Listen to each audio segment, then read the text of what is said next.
Hello students, last videos में हम वेस्पर्ट rule पढ़ रहे थे। वेस्पर्ट रूल किसने दिया है? वेस्पर्ट जो सिद्धांत है वो गैलेस्पी और नायहोम ने दिया है। और इस वेस्पर्ट थ्योरी को समझने के लिए एक सुविधा के अनुसार 4 रूल हमने इसमें डिवाइड किए हैं और उन चारों रूल को हम पढ़ रहे थे। हम first rule, second rule, third rule पढ़ चुके हैं। आज हम जो नियम 4 हम पढ़ेंगे। नियम 4 क्या कहता है कि सेकेंड आवर्त के जो तत्व हैं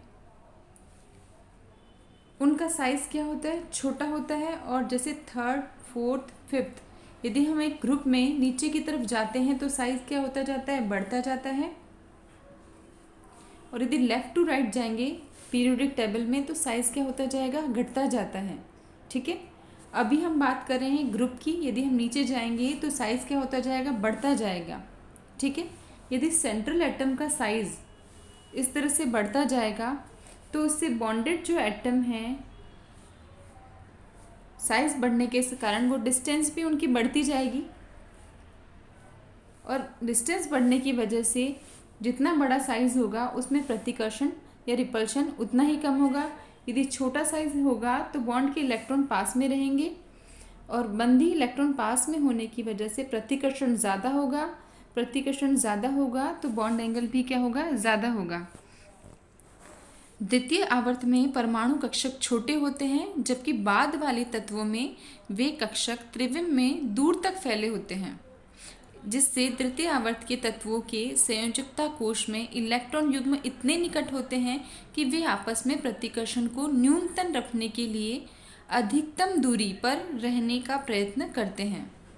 ठीक है, जबकि हम देख रहे हैं कि जैसे जैसे नीचे पीरियड में नीचे की तरफ बढ़ते जाते हैं तो क्या होता है, वो जो बॉन्डेड इलेक्ट्रॉन वो पहले से ही दूर दूर हो जाते हैं, पहले से ही डिस्टेंस में है, तो रिपल्शन क्या होगा? कम होगा। रिपल्शन कम तो बॉन्ड एंगल भी कम होगा। ठीक है, हम एग्जाम्पल लेंगे कि अमोनिया और वाटर में बॉन्ड एंगल चतुष्फलकीय बंध कोण 109 डिग्री के काफ़ी निकट होते हैं, लेकिन उनके बाद वाले तत्वों के हाइड्राडो में यह बंध लगभग 90 डिग्री ही पाया जाता है। अब ऐसा क्यों? हम ये क्या देख रहे हैं? जबकि हम देख रहे हैं कि वाटर जो है, वाटर, अमोनिया, यदि हम एक पीरियड की बात करें, ठीक है, उस पीरियड में हम वाटर की फैमिली की बात करें, ऑक्सीजन फैमिली और नाइट्रोजन फैमिली की बात करें, तो नाइट्रोजन फैमिली में हम देखते हैं कि जैसे जैसे हम नीचे की तरफ जा रहे हैं, नाइट्रोजन, फास्फोरस, एस्टेटिन और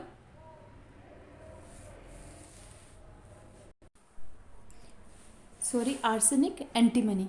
ठीक है, हम नाइट्रोजन फैमिली की बात कर रहे हैं। नाइट्रोजन फैमिली में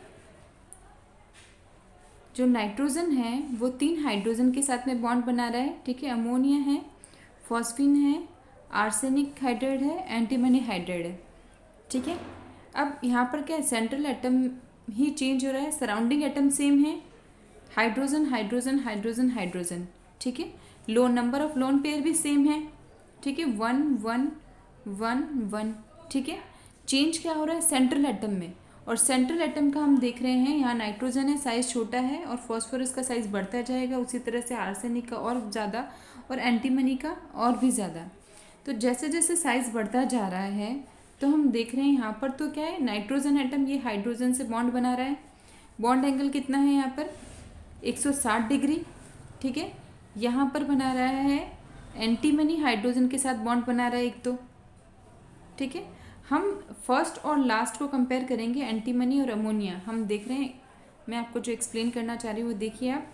यदि हम एक कंडीशन है कि नाइट्रोजन है, छोटा सा साइज है और वो हाइड्रोजन से बॉन्ड बना रहा है, ये नाइट्रोजन, एक lone pair, hydrogen hydrogen hydrogen. दूसरा है एग्जाम्पल, एंटीमनी को ले रहे हैं, फर्स्ट और लास्ट एंटीमनी को ले रहे हैं, साइज़ बड़ा है। ठीक है, एंटीमनी का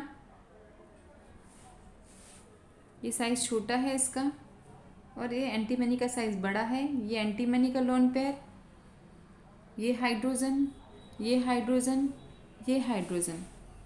अब हम देख रहे हैं कि नाइट्रोजन का साइज़ छोटा होता है, इसलिए जो बॉन्ड पेयर के इलेक्ट्रॉन हैं वो क्या होंगे, पास पास होंगे। पास पास होंगे तो क्या होगा, प्रतिकर्षण ज़्यादा होगा। तो पास पास होंगी तो वो क्या कोशिश करेंगे कि प्रतिकर्षण इनमें क्या है, डिस्टेंस पे रहना पसंद करेंगे, इसलिए रिपल्शन ज़्यादा होगा। रिपल्शन ज़्यादा होगा तो बॉन्ड एंगल ज़्यादा होगा। तो अमोनिया में बॉन्ड एंगल कितना है, 107 डिग्री। जबकि एंटीमनी का खुद का क्या है, सेंट्रल एटम का साइज बड़ा हो गया तो क्या होगा, बॉन्डेड जो इलेक्ट्रॉन है, bond pair bond pair bond pair, ये बॉन्ड पेयर के इलेक्ट्रॉन ऑलरेडी दूर दूर हैं, इसलिए रिपल्शन कम तो बॉन्ड एंगल कम। और इसी कारण से अमोनिया का बॉन्ड एंगल तो ज़्यादा होता है 107, ठीक है।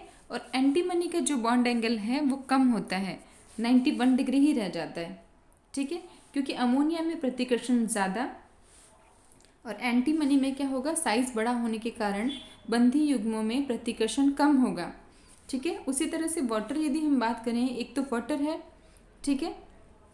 वाटर में एक ऑक्सीजन एटम में भी हाइड्रोजन यदि हाइड्रोजन से बॉन्ड बनाता है तो बॉन्ड पेयर के इलेक्ट्रॉन क्या होने हैं, पास पास है तो क्या होगा, रिपल्सन ज़्यादा तो बॉन्ड एंगल ज़्यादा।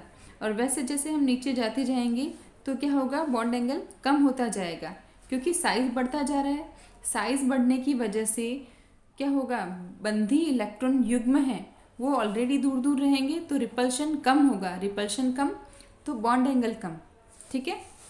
तो ये इसका चारों रूल हो गए वेस्पर्ड थ्योरी के, आप इनको अच्छे से लर्न करिएगा। अब हम वेस्पर्ड थ्योरी की लिमिटेशन पढ़ेंगे कि हमने वीबीटी पढ़ा, वीबीटी को पूरी तरह से एक्सप्लेन करने के लिए पॉलिंग को करेक्शन करना पड़ा। वैलेंस बॉन्ड थ्योरी हाइटलर और लंदन ने दी थी, ठीक है, जिसको बाद में किसने करेक्ट किया, पॉलिंग ने। और पॉलिंग वेस्पर्ड थ्योरी वीबीटी थ्योरी संयोजकता बंध सिद्धांत, उसमें हाइड्रोजन मॉलिक्यूल के लिए पॉलिंग ने करेक्शन किया। देन उसकी नया कंसेप्ट लेके आया हाइब्रिडाइजेशन, उसको हम पढ़ चुके हैं। देन हमने देखा सिज्विक का कंसेप्ट, देन हमने देखा गैलेस्पी और नायाम का वेस्पर्ड कंसेप्ट। लेकिन इसके बाद भी वेस्पर्ड में भी कुछ कमियां रह गई थी। वो कमियां क्या हैं, यानी ऐसी कौन सी बातें हैं जो वेस्पर्ड एक्सप्लेन नहीं कर पाया या वेस्पर्ड की थ्योरी जिसको बताने में असफल रही। तो वेस्पर्ड थ्योरी की जो असफलताएं हैं उनको हम पढ़ेंगे कि ऐसी कौन सी असफलताएं जो वेस्पर्ड नहीं बता पाया। तो पहली बात ये थी कि अत्यधिक ध्रुवीय अणुओं की आकृति की व्याख्या नहीं की जा सकती वेस्पर्ड थ्योरी के अनुसार, ठीक है। अत्यधिक ध्रुवीय जैसे कि वाटर मॉलिक्यूल है, ठीक है, इतना पॉलर नहीं है जितना Li2O है, ठीक है। जबकि वाटर मॉलिक्यूल में जो संकरण है sp3 संकरण है, इसमें संकरण है Li2O में भी, वो भी sp3 संकरण है, ठीक है। sp3 संकरण होने के कारण इसमें जो बॉन्ड एंगल है, ठीक है, आकृति क्या है, वी शेप है। जबकि Li2O की आकृति क्या होती है, लीनियर होती है, रेखीय होती है, ठीक है। वाटर में sp3 संकरण है और वही सेम कि 2 बॉन्ड पेयर 2 लोन पेयर, यहाँ Li2O में भी सेंट्रल एटम भी सेम है, 2 बॉन्ड पेयर और 2 लोन पेयर, ठीक है। फिर भी वाटर की आकृति वी शेप और Li2O की आकृति लीनियर रेखीय, लिथियम ऑक्साइड की आकृति रेखीय क्यों होती है, इसको वेस्पर्ड थ्योरी एक्सप्लेन नहीं कर पाई थी। तो जो अत्यधिक पोलर जो मॉलिक्यूल हैं उनकी आकृति की व्याख्या वेस्पर्ड थ्योरी के द्वारा नहीं की जा सकी। सेकंड है कि यह सिद्धांत विस्थानीकृत पाई इलेक्ट्रॉन युक्त अणुओं की संरचना नहीं समझा सका, ठीक है। जहाँ पाई इलेक्ट्रॉन का डीलोकेलाइजेशन हो जाता है तो ऐसे अणुओं की संरचना की व्याख्या भी वो नहीं कर पाया कि वो जो पाई इलेक्ट्रॉन है वो संकरण में पाई इलेक्ट्रॉन है वो लोन पेयर में उसको काउंट करेंगे या नहीं करेंगे। यदि वो विस्थानीकृत हो गए, डीलोकेलाइज हो गए, तो ऐसे जो मॉलिक्यूल हैं उनकी व्याख्या भी यह सिद्धांत नहीं कर पाया। थर्ड है कि ट्रांजिशन मेटल कॉम्प्लेक्स की जो आकृति है उसकी व्याख्या भी ये नहीं कर पाया, क्योंकि ट्रांजिशन मेटल कॉम्प्लेक्सेस में उपसहसंयोजक बंध होते हैं, ठीक है, जो अभी तक जिनकी व्याख्या नहीं की जा रही थी, ठीक है, कि उनकी स्ट्रक्चर जितने भी वेस्पर्ड और हाइब्रिडाइजेशन है उन सब में से डिफरेंट होती है। तो जो संक्रमण धातुओं की आकृति जैसे वैलेंस बॉन्ड थ्योरी एक्सप्लेन नहीं कर पाई थी, वैसे वेस्पर्ड थ्योरी भी संक्रमण धातु संकुलों की आकृति की व्याख्या करने में असफल रहा। फोर्थ है कि अक्रिय इलेक्ट्रॉन युग्म वाले यौगिकों की आकृति की व्याख्या भी इस सिद्धांत के द्वारा नहीं की जा सकी। ठीक है, तो उपयुक्त सिद्धांतों के विवेचन से स्पष्ट है कि संयोजकता बंध सिद्धांत परमाणु कक्षकों के अतिव्यापन के माध्यम से बंध निर्माण की व्याख्या करता है। ठीक है, जो वेस्पर्ड थ्योरी है, वीबीटी थ्योरी है, वो क्या करती है, एटॉमिक जो ऑर्बिटल है या फिर हाइब्रिड एटॉमिक ऑर्बिटल है उनके क्या ओवरलैपिंग पे बेस्ड है। ठीक है, और वेस्पर्ड सिद्धांत क्या करता है, अकार्बनिक अणुओं की त्रिविम व्यवस्था या फिर त्रिविम रसायन को समझाता है। ठीक है,